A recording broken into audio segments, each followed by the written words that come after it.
Hi guys, welcome to Actually I Can. And today I'm inviting you to hear my conversation with Philippa Watkins. Hello? Yeah.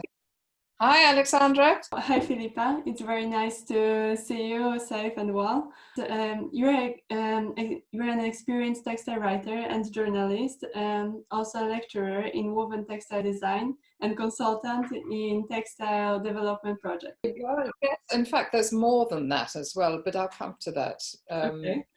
I would just say that you were writing for special magazines like Drapers, Fashion Weekly, International Textiles, and I'm sure that many more, as well as you were a textile editor at WGSN, right? Yes, that's right. Yes, all of that. But that was in the last 25 years. But before that, I was Yeah. actually in retail Mm-hmm. uh, Oh, okay. as a consultant, and I was working in buying teams in retail as Mm-hmm. well, in the fashion industry. So that's something that you probably haven't picked up, but that's why Yeah. I do have a fair amount of knowledge about buying. Maybe let's start with from where does your passion for generally textiles and fashion comes from? From the Oh goodness, beginning. I don't know where it comes from, but the thing is, when you start out when you start out going to art school, or you really don't know what you want to do at all. Mm-hmm. I mean, none of us knew what we wanted to do. We just went on foundation courses because we knew we liked art, we knew we liked drawing, we knew we Mm-hmm. liked painting. Yeah. And it's not until you get to art school, at least in my day, that suddenly there was the prospect of doing textiles. And Mm-hmm. I hadn't ever come across that before. Mm-hmm. And so it was no particular decision at any one time. It just grew Mm-hmm. and Yeah. grew and grew. And I must say, I became very attached to textiles because I trained as a weaver. Mm-hmm. Um, the whole business about weaving is just so compelling Mm-hmm. and so interesting, just to be able to produce the cloth right there in front of you. Mm-hmm. And of course, I always have weavings around me of all sorts because I love it. So that's where it comes from. And it's just really because I was creating them. Then, of course, it came on to actually seeing what everybody else was doing. And I just love it. Mm-hmm. And it's textiles have a real pull for a lot of people, I think. Mm-hmm. And so, like, what was your like dream job when you were studying at Royal College of Art then? Well, I didn't really have one. I mean, don't forget, I started at a time when there was business was. This was in the 70s. Mm-hmm. We started at a time when it was expanding. The whole of the fashion industry was expanding, Mm-hmm. um, and I was lucky enough to have a holiday job working at a very, very new studio while I was a student, and called Derek Healy International, which you probably won't have heard of, but it was one of the first design studios ever. Wow. And there were one or two, and so I eventually got a job there. Mm-hmm. And we were consultants really for everything from fiber to yarn to fabric, fashion, interiors. I mean, there must have been about 80, I think there was about 80 designers there at one point, Yeah. eventually. So it was a very good sort of grounding in the Mm-hmm. industry. It was amazing. Mm-hmm. So in a way, that was my dream job, but I didn't know it at the time. I Yeah. had no idea. And then I went on from there. I was there for about 10 years, so perhaps a bit less, 7 years, and then went on to somebody called Nigel French. Mm-hmm. You heard of Nigel French? That Uh, was another very, very big consultancy yeah. at the time. And that was a consultancy that had clients all around the world. Mm-hmm. So we would travel to our customers, Mm-hmm. our clients. I mean, my patch was America and Australia and South Africa. Mm-hmm. So other people did Japan, other people did Europe, we all did different patches. Yeah. So I would do presentations to clients in New York, Mm-hmm. Los Angeles, then go to all around Australia, Mm-hmm. South Africa, and occasionally I'd go up to Japan, but I wasn't actually working there. I just went to have a look. Yeah. But it was amazing, really. And Mm-hmm. I was always in the fashion industry, but Mm-hmm. what I was doing was doing the consultancy in terms of color and fabric for Mm-hmm. fashion. Yeah. So it was amazing. It really was. But of course, by the time I'd been around the world several times, you get a bit burnt out, actually. I was pretty exhausted. Yeah, it was like, I imagine that it could be like very hard a job to do, to travel all the time, and yeah. Well, it was fun. I mean, I was young, so it was very easy to do. I mean, Yeah. but it can, it does burn you out after a bit if you're not Mm-hmm. careful. So I was always in those consultancies. Mm-hmm. So, but then that took me. I was then asked to go and join a team that was putting together a range for a new. What was it? It was a new brand called Principles, which was Mm-hmm. part of the Burton Group. Now, the Burton Group is now Topshop. Oh, okay, yeah. So the Burton Group started Topshop, and so then I was on the team to start a new range for a brand called Principles. Mm-hmm. Now, I don't know if Principles exists anymore. I'm not sure if it does, but that took me into retail, which was really interesting. And so it was really good to be at the sharp end Mm-hmm. of the industry. It was amazing, Mm-hmm. actually. And that's what I would say to an awful lot of students, is to understand how the structure of the industry works. Mm-hmm. Because until I really went into the buying team, I didn't know how it really worked. Mm-hmm. And it was a very interesting and very instructive. And Uh, why do you think that buying team would tell you how industry works? Well, because the buying, because you see how the whole of retail works. Mm-hmm. You have to have a buying team. Yeah. Team then, which consists of designers, buyers, Mm-hmm. merchandisers, Yeah. and they are the ones that put together the ranges that go into the shops. Mm-hmm. So that was a very important lesson to how to do that. And what I was doing was working on the fabric and colour each season Mm-hmm. for the ranges. It was textiles. Okay. I was doing the textiles, Okay.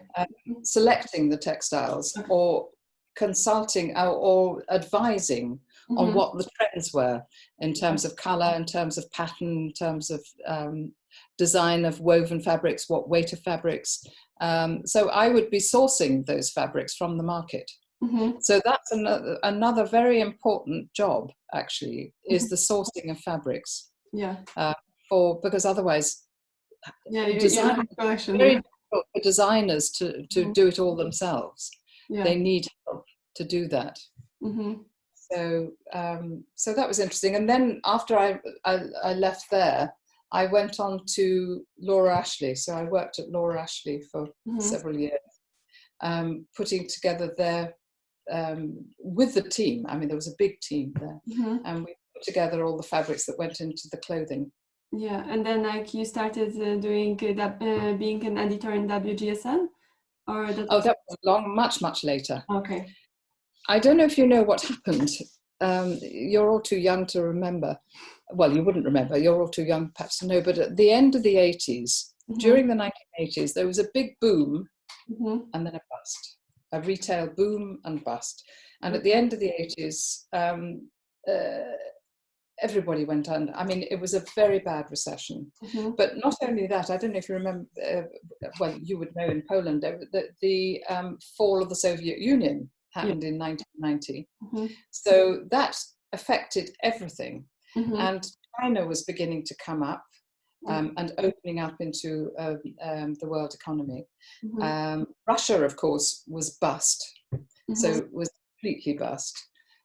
So there was a big change, big movements. And a lot of industries went under at the time. I mean, that was a really bad recession.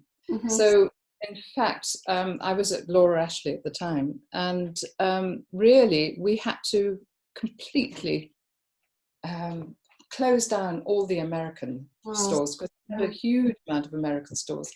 and a lot in Europe, and they just all had to close down. It really imploded, basically. Mm-hmm. So I left, in fact. Several of us were made redundant at that point, which was very shocking and really difficult. But in fact, it was probably the start of the whole of the next part of my career. Mm-hmm. Yeah. Oh yes, when I left, Mm-hmm. I was working with a buyer at Laura Ashley, who was also made redundant, and her husband was actually the editor of something called Fashion Weekly. Oh, okay. And he rang me up one day and asked if I had any ideas about putting fabrics together in a magazine. So I gave him a few ideas, and I said, well, try this, try that, and you can go over there, and etc. And he then rang up the next week and said, could you do it for me? So I did it. So that's where it started. Yeah. I started working for Fashion Weekly, so I put together their trends. I was also, at the same time, I also started working, teaching at the Royal College at that point. Mm-hmm. So that was in 1989. Mm-hmm. And then it just grew from there. I was teaching at the Royal College I was part-time. When did I start? I think I started in 1990. Mm-hmm. Or 89, I can't remember. Anyway, around about that time. And then I started working also for the other magazines. I mean, I was working for so many different magazines. It was really interesting. But the whole point about the working for the magazines was that I would visit all the trade fairs. Okay. And it's the fabric trade fairs that are really important for fashion designers as well. And they need to know, I mean, buyers and designers need to know what the trends are. In terms of colour, in terms of fabric. So that's what we were doing. We were visiting all the trade fairs and reporting on it. And of course, they also need to know about new developments, what fibres are, what fabrics, what are the new fabrics, what are the new developments. And it's been particularly important in the last few years because of sustainable developments. Yeah. Sustainability has been a huge Parts in fashion. Yes, very important. And in fact, you've seen that for yourself. Yeah. We went, for example, to Paris for Textile. You went to Premier Vision. Yes, Premier Vision. Yes. Yeah. Yes. And it was a good experience. That's one of the biggest. Did you enjoy it? Yes, I really enjoy it. There is but to be honest, I think you have to know what you are looking for, because there's so many of little companies that are showing what they have to. So it's easy to get lost a little bit, especially when we were for the first time there. Absolutely. But then do you know how it works when you go to the trade fairs? Because buyers, obviously the buyers are either buyers in retail or designers who are doing their own brands. And they will build up a knowledge of the different companies and different fabrics. But they can only do that with the help of people from magazines or from consultancies. And so there are a lot of consultancies that will help buyers and designers to find the fabrics. Because as you say, I mean, Premier Vision has about 750 to 800. It's a lot. It's a huge amount. Yeah. I mean, people have been going for so many years. I mean, I know who they all are now. Well, not all, of course, but I know you get to know who's doing what. Yeah. So that's why I started in about 1990 for the magazines and worked for about 4 or 5, 6 different magazines. And then WGSN started itself in about 1997. It was the first one. It was the first online consultancy, trend forecasting and reporting online. I mean, it was amazing. And they asked me to join them to put together the fabrics, to put together fabric, the way they wanted to report on fabric, and putting together all the pictures on the fabrics and sourcing. And it was all to do with sourcing of fabric as well, and colour. So I was the first one in there to do that, and then others joined. I was there for about 9 years, I think. Yeah. Then, but I was also teaching at the Royal College at the same time. Coming back to like university time a little bit, like what would you think that in your opinion is the most important when studying at university? Well, so it depends what you want to do. I mean, it depends what you're doing. I mean, you can do fashion design, Yeah. and a lot of you will not actually end up being designers. You may become buyers, or you may find a marketing job, or you may find something that's completely different. But based on what you learn, now it's really important to understand, if you want to stay in fashion, and it's really important to understand how the structure of the fashion industry works. I think there are two things that you really need to know.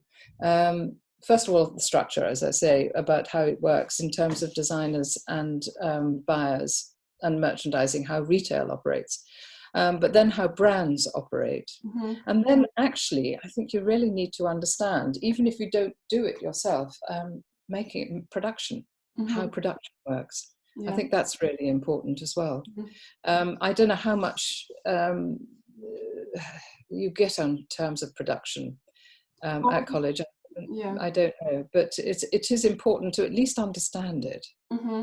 Yeah, when we're creating like clothes, we have to know like what's how to sew them. Of course, like what are the patterns and every bit of it. And I think, like for example, now in second year, we have to also think about this sustainable part, and from where textile will be from, like lots of different things. I'm guessing that we are getting to it, but I think that. Do you ever get to visit factories or anything like that, or do you see factories, or do you understand how factories work? Well, I think like we're talking a bit about that, but we don't like visit factories.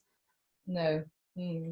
Because I found with textiles, when I was teaching textiles, for the students, the best thing for them was to actually go to some of the factories. They absolutely loved it. Yeah. Because they could just see how things were working. So I would take them, the weavers anyway, I would take every year to visit several mills just to understand how it works. Yeah. And they loved it. And I think it would probably be the same. It's a shame you can't all do that, but I suppose it's very difficult to set up. Yeah, especially nowadays. Yes, I mean, God, I mean, but that's why I think, I mean, maybe there are videos and films of how factories work, which could be interesting. Yeah. I do think that's important. What do you think that person who doesn't have like a fashion background can work in the fashion industry, or is it like too hard? No, I'm sure it depends on the individual. It depends on, I mean, I think it's quite difficult if you don't have the knowledge. On the other hand, you could have a passion for doing something within the fashion industry and just work on that. I mean, I was just thinking about somebody I know who was actually a scientist. She did science, but was so fascinated by textiles. She started something to do with textiles herself, but she had to learn how textiles were made, but she did. But she didn't do a textiles degree at all. She did a science degree. And I think there are a few people that do that. And I'm sure the same would happen in terms of fashion as well. But it's important to get to understand how it works. And also the whole business about seasons and how you source fabric, sourcing fabric. And also the other thing, if you don't source fabric in a way that's according to the seasons and on time, you've really got to be able to, you've got a factory sitting there with machines, and if the fabric doesn't come in on time, you've got these machines waiting there, wasting time, and them twiddling their thumbs. So that's why I'm saying that to understand the sequence of events and the timeline in sourcing, getting stuff made, and then out the other end is really important. And also to pick up on trends is really important, because if you miss a trend, you can't do it again later, or you've let it go. You know, you've got to be attuned to what is in the air Mm-hmm. in terms of color, in terms of trends, in terms of garment shape. I mean, that is a given. You've got to be really in tune with that. Mm-hmm. Yeah. I would also say that there's another thing that, again, I'm sort of not answering your question really, but there's just something quite important is being able to do teamwork. Teamwork is really important. To work within a team is really important. You could be the best designer in the world, but if you don't understand how to work in a team, it's just not going to work. Yeah. So that's also really important. Now, so all of those things, if you haven't had an education in it, you can learn on the job. Yeah. If you get in there. I mean, most people, if they're in the fashion industry, might have started on the shop floor. Mm-hmm. So working in a shop, and then, I mean, it can happen. It does happen that people working on the shop floor then work their way up through retail in that way. Even so yes. Sorry? Even having like experience in like gaining experience As going along. Yes, I mean, you must have seen it happen. It does. It can happen. Yeah. So you can do it without the education, but you've got to absorb all the information that you gain on any of the work that you do. And that also comes back to, because you asked a question about doing internships. Yeah, I was about to ask that. Yeah. Yes. Well, I mean, very sadly, I mean, I think it's not. I mean, the whole business about doing internships is very important, and it's very useful. But it's got to such a point now. I mean, nobody gets paid for them anymore. Yeah, exactly. I mean, it's very. I mean, when I was doing it, when we were doing it, that I certainly for my students, I would certainly get some sort of payment, but that seems to have gone. But yes, I do think it's important. It's really important. So do you think that's how you learn the structure of the industry, basically? Yeah. You see how it works. But do you think, because for my course we have like an option to choose like this placement in an industry, or to choose a year where we are studying about entrepreneurship to start our own business in the future. So do you think that this is like, which one is like more beneficial? I think that depends entirely on you. Yeah. What I mean, do you want to start your own business? I mean, like in the future, probably yes, at some point. Then I think that would be very useful. But at the same time, I mean, it's a shame you can't do both.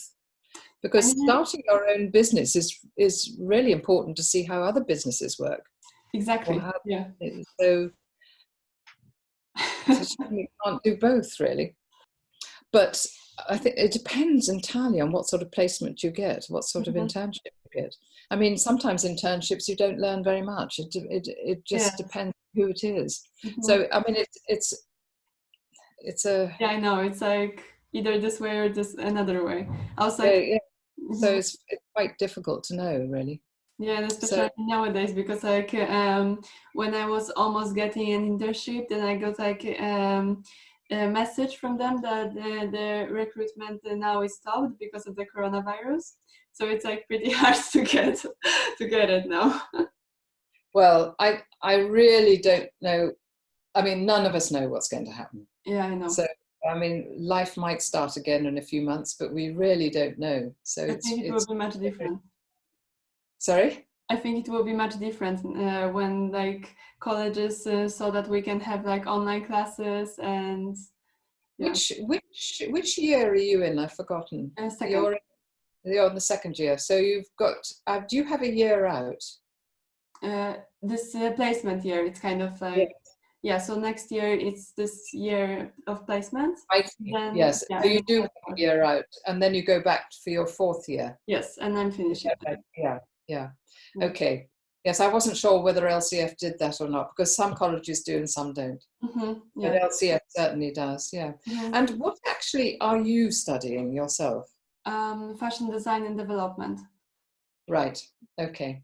So you're not on the marketing side, you're on design and development. Yes. Which is much more interesting. But to be honest, we have a little bit of both, because like, for example, now we have to make like reports about like companies, like about customers, and like kind of this business side also, but I'm sure it's not exactly the same. I think that's really important, actually. I Yeah. think that is important. It's certainly important if you want to start your own business. Yeah. So yeah, I would continue doing that. Yeah. So just like last two questions, like because quotes for me are very motivating. So what do you think about this quote that if you think that everything is possible, go out there and make it possible? Well, it depends entirely on you. Mm-hmm. I mean, it depends entirely on the person who's doing it. And yes, of course, it's possible. Yeah. And if you want to make it possible, yes. But it depends so much on the individual. Yeah. Your motivation. I mean, also the other thing is that some designers have, or even some designers will want to work as part of a team and won't necessarily want to take the initiative to do things themselves, but are happy to work within teams to do whatever it is that they're doing. Yeah. But without having that goal. But if you've got that goal to do something that, then you have to go ahead and do it. Yeah. It depends so much on the individual. Some do and some don't. Yeah. I mean, I think anybody who's on your course must understand that there's many levels within the fashion industry that you can work in, and be perfectly happy doing that, and be as part of a team on the technical side, on the making up side, on the selling, on the buying. I mean, there are so many levels within the industry. Yeah. Not everybody is going to want to be the big designer. And I think that's really important to remember. And to like finalize our conversation, could you give like 3 advices for students or people like Oh dear, beginning of yes. the journey? I was thinking, I think I've said more or less what I think you've also, what is important is that you yourself have to recognize what you care about. Yeah. I think that's very important. I mean, if there's something that you want to do really single-mindedly, then you must do it. But I don't think you can do it unless you really have that that drive or that idea. So you've got to identify yourself what you really care about, what it is that you want to do. So that's important right at the start. The trouble is, you don't always know until you've done your course and until you've seen everything that's happening within the industry. Once you've seen everything, that's fine. The other thing to say is that knowledge, as I keep saying, knowledge of the industry, I think is really important, and technical knowledge, even if you don't do it yourself, but to understand the technical side of it, I think, and the structure of the industry is important.